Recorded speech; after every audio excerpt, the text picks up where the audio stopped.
Pak, saya lanjutkan. Izin pimpinan. Saya potong dulu. Kita ini di sini nggak lagi jelasin bahwa musik kronologis nggak penting. Kamu serahin bukti yang terjadi pada saat hasil otopsi. Sampaikan sama teman-teman di sini, kasih tahu. Itu yang akan kita mau bongkar, hasil otopsi yang menyebabkan yang bersangkutan sampai meninggal dunia, apa karena alkohol atau bukan? Karena kamu di sini diundang oleh Pak Habibur Rahman ini, Pak Habib pengen tahu yang terjadi sebenarnya, nggak perlu kronologis. Kita udah tahu semua kok. Cuman pengen kasih tahu, Pak, ini loh Pak, bukti terkait otopsi, inilah yang saya akan berikan ke Bapak, gitu. Silakan, mungkin sedikit saja, makanya jangan bertele-tele Pak, ya. Pointer-pointer pentingnya, nah berikut otopsinya nih, gitu loh. Ya yang meyakinkan, semakin meyakinkan bahwa memang dia ini harus bertanggung jawab orang ini nih, si siapa namanya terdakwa ini, dan harus dihukum. Iya. Iya.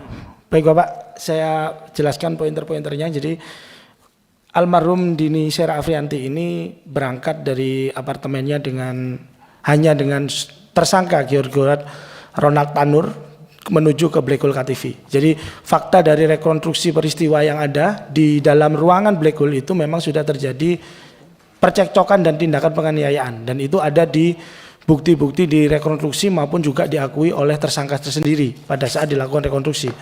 Di sana sudah terjadi yang namanya penendangan dan pemukulan, Bapak. Kemudian itu berlanjut di lift. Pada saat di lift itu juga sudah terjadi pemukulan, yaitu pemukulan menggunakan botol itu yang lift itu ada ya? Ada rekaman nih, kita pernah lihat, ada yang pernah lihat? Ada rekaman, ada pengakuan dari terdakwa dan ada saksi. Ada pengakuan memukul pakai botol itu ada, ya? Ada. Oke, lanjut. Dan ada bukti dari visum juga, di bagian kepala belakang korban itu ada pendarahan. Begitu. Ya, saya lanjutkan Bapak ya. Karena adanya tindakan kekerasan seperti itu Bapak, kemudian pada saat itu juga sempat terkirim voice note dari korban kepada pihak teman korban yang mengatakan bahwasanya korban mengalami tindakan penendangan oleh tersangka. Itu ada, itu juga sudah dibacakan waktu di dalam persidangan. Jadi bunyinya adalah dia nendang aku terus, aku nggak tahu salah apa. Itu ada. Itu sudah disampaikan dalam fakta persidangan dan sudah dimasukkan dalam bukti forensik, digital forensik di persidangan. Kemudian pada saat di basement itu dalam rekonstruksi juga diakui oleh tersangka bahwasanya dia mengetahui posisi korban yang berada di sebelah kiri pintu mobilnya. Karena pada saat itu tersangka GRT ini menerangkan bahwasanya kamu mau pulang dengan saya atau tidak.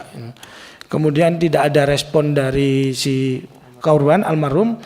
Lantas kemudian si GRT ini bukannya turun untuk mengajak masuk, tapi dia menjalankan mobilnya. Yang kemudian mobil itu melindas korban. Menjalankan memutar Bapak, jadi korban ini terlindas roda belakang mobil. Jadi karena korban ini di sebelah kiri, dia berjalan gini. Ia terlindas di bagian belakang Bapak. Itu yang fakta-fakta yang ada di rekonstruksi. Kemudian pada saat korban itu sudah tergeletak, di sana ada security yang mengetahui dan menanyakan perihal itu. Kemudian beredar sebuah video di mana tersangka ini malah merekam si korban, dan pada saat ditanya oleh security, ini kenapa? Dia menjawab tidak tahu. Padahal dia mengetahui tentang adanya pelindasan itu tadi. Kemudian dia memasukkan korban ke dalam bagasi belakang mobil Toyota Innova Reborn. Itu juga atas permintaan dari security di Black Hole. Nah, siapa yang memasukkan ke sana? Yang memasukkan adalah tersangka ke dalam belakang mobil Toyota Innova Reborn. Pada saat mobil itu sudah dimasukkan dan korban itu berjalan dibawa oleh tersangka, ternyata tersangka ini tidak lantas membawa korban ke rumah sakit, tapi dia ke apartemen Orchard di Surabaya yang jaraknya kurang lebih itu 5 menit dari lokasi Pak. Di sana kemudian tersangka menurunkan korban di lobi, dibantu oleh pengunjung apartemen waktu itu. Yang kemudian tersangka ini diingatkan oleh oleh security apartemen dan pengelola apartemen, ini kenapa orang ini? Kenapa anak ini? Karena korban pada saat setelah menurunkan itu masih naik ke atas mengambil barang-barangnya. masih naik ke lantai atas mau bawa mobil, yang kemudian di atas didatangi oleh security untuk mengecek kondisi korban yang ada di lobi. Jadi sudah ada niat korban ini untuk mengambil atau dugaan kabur melarikan diri. Kemudian tersangka, mohon maaf, tersangka. Ya, tersangka ya. Kemudian tersangka ini ditemui oleh pengelola apartemen yang apartemennya itu disewa oleh korban, yaitu Mbak Epi. Jadi Mbak Epi dan security apartemen ini sudah dihadirkan juga di persidangan. Mbak Epi dan security apartemen inilah yang membawa korban bersama tersangka menuju ke National Hospital. Di National Hospital, korban dinyatakan telah meninggal dunia kurang lebih 30-40 menit sebelum datang sampai di rumah sakit. Yang artinya ada dugaan kemungkinan korban sudah meninggal pada saat di basement atau dalam perjalanan menuju apartemen. Itu Bapak. Nah, fakta-fakta ini juga diperkuat dengan pada saat sudah dilakukan visum terhadap korban. Dengan pernyataan pertanyaan Pak Saroni, visumnya seperti apa? Visum sudah tertuang dalam surat dakwaan, termasuk juga di dalam tuntutan, dan ahli forensik pun juga sudah dilakukan pemeriksaan di dalam persidangan. Jadi jika kita melihat dalam visum, bukti visum ini dilakukan oleh Dr. Reni Sumino, SPFM, spesialis forensik mayat, magister hukum, dan sesuai hasil visum dengan nomor KF 23.0465 dengan jenazah almarhum Dini Sher Afrianti, hasilnya sebagai berikut, Pak. Jenazah berjenis kelamin perempuan berusia antara 20 hingga 30 tahun, panjang badan 159 cm, warna kulit sawo matang. 2. Pada pemeriksaan luar ditemukan A. Pelebaran pembuluh darah pada selaput lender kelopak mata dan selaput keras bola mata. B. Bintik pendarahan pada selaput lender kelopak mata dan selaput keras bola mata. C. Kebiruan pada ujung-ujung jari dan kuku tangan kanan dan kiri. D. Pucat pada ujung jari-jari dan kuku kaki kanan dan kiri. Analisisnya, kelainan di atas lazim ditemukan pada mati lemas. E. Luka lecet pada dada, perut, lengan atas kiri, tungkai atas kanan dan kiri, tungkai bawah kiri akibat kekerasan benda tumpul. F. Luka memar pada kepala kiri, telinga kiri, leher, dada, perut, punggung, anggota gerak atas kanan, lengan atas kiri, dan tungkai atas kiri akibat kekerasan benda tumpul. Yang ketiga, pada pemeriksaan dalam ditemukan A. Pelebaran pembuluh darah pada otak, usus halus, usus besar akibat mati lemas. B. Resapan darah pada kulit bagian dalam kepala, resapan darah pada kulit bagian dalam leher, resapan darah pada otot dada, resapan darah pada tulang iga kedua, ketiga, keempat, dan kelima kanan. C. Luka memar pada bagian bawah paru dan hati akibat kekerasan benda tumpul. D. Luka robek pada hati akibat kekerasan benda tumpul. E. Pendarahan pada rongga perut kurang lebih 1.200 ml. 4. Pada pemeriksaan tambahan ditemukan A. Ditemukan alkohol pada lambung dan darah. B. Pelebaran pembuluh darah pada otak besar, hati, ginjal kanan dan kiri. C. Pendarahan pada tempat pertukaran udara paru kanan bawah dan paru kiri atas. 5. Sebab kematian karena luka robek majemuk pada organ hati akibat kekerasan benda tumpul sehingga terjadi pendarahan hebat.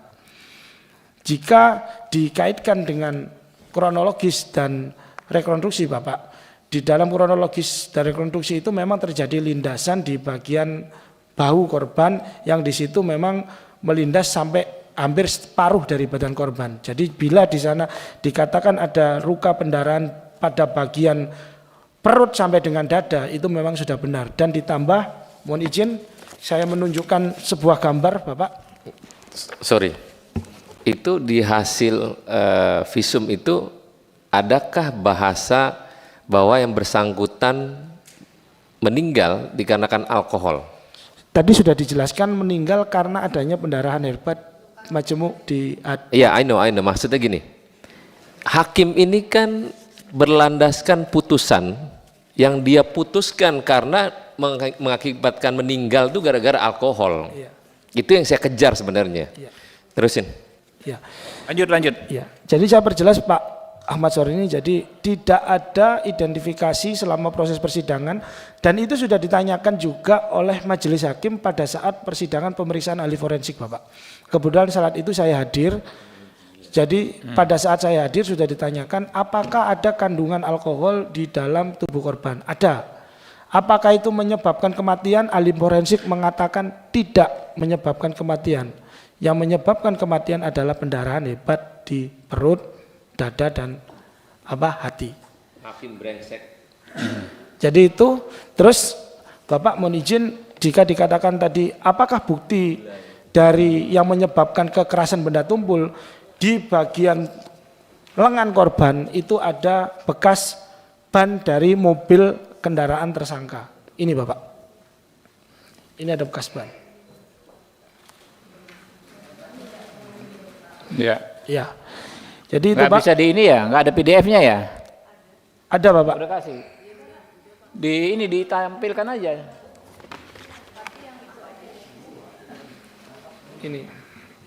Ini kondisi jenazah sebelum dilakukan autopsi.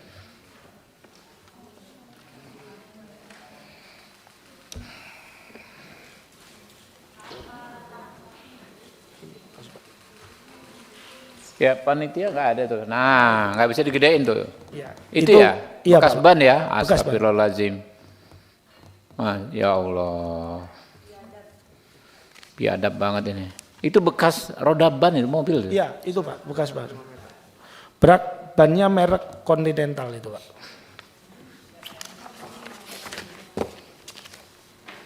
Ada.